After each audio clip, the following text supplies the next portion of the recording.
Hey guys, how's it going? Sorry I can't be there today. I've got a couple of sick kids, so I'm in full-on dad mode today. So thank you very much for especially our substitute teacher. Also to Trey and True, thank you very much for helping out as we go through this video and just kind of helping out the substitute with whatever he or she needs. Um, as you can see here, because I'm not here, we're moving on to the next unit, and then tomorrow we will be going into our presentations that we're going to be planning for today. So a little bit of a shuffle, but for today in your government notebook, this will be eligible for notebook check on Thursday. Please make sure that you're getting down at least one thing that you already know or you think you know related to this new PI, and then at least one thing that you are not sure of, but you're pretty sure you're going to need to know. So make sure that you're hopefully having a little discussion on that. For today, we're going to be getting into what's called the fourth branch, which is citizens.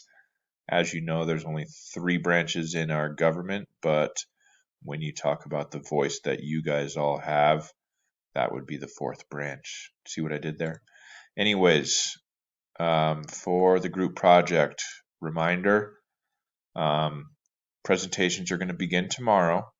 You are not going to get any time in class during class today for preparing for it because you are supposed to have done your presentations today. So if you have any finishing touches, please make sure that you're doing that outside of class time and talking with your group as far as who needs to be doing what. I've got an example here of somebody that did the foreign aid section on U.S. and Ukraine and Russia.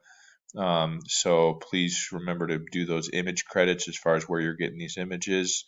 Please make sure that you are citing your sources and giving information for each of those according to what it says on the original slide. So good job on that. I'll see you guys tomorrow to be able to get started with those presentations. Remember, there's a slide on there that has all of the details as far as grading and stuff, so that's in your slide. For today, for the fourth branch, part 1 is going to be guessing is okay. So this is kind of a review of what we've already done, so guessing is all right on that. And again, guys, with this video, you're always able to pull it up on your own. I will go ahead and post a copy of the video to your stream on Google Classroom. So if you ever want to be able to check this out, if you're confused with the assignment, please feel free to do that. So part 1, guessing's okay. Part 2, I have these little bar graphs here that are all defaulted at moderate. So like you can see, for the first part, using this graph right here, it says citizens from each state vote to send people to Congress. Senators represent everyone in the entire state. So that's where you're going to put, for example, senators are going to be moderate. You're going to keep that.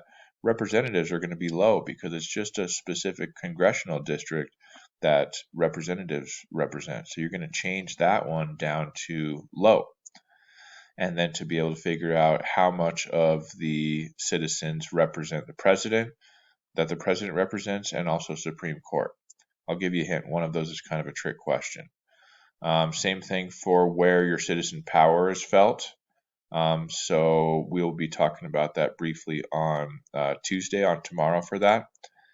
And then if you do need a little bit of assistance, here is the key for that. So you can always pull up this video and check out the key. It's also on the slides for today. So that's totally fine to be able to kind of check out the key. And then finally, we have this Wally has no clue. There's this guy named Wally that is trying to make his voice be heard, but he's not doing it the right way. So there is a link that has all of the different scenarios, and then there's also slides that you can pull up from that are today's slides. For example, in this first one, he's writing a letter to the president, and he's saying, please write a law to create a new center for researching new cures.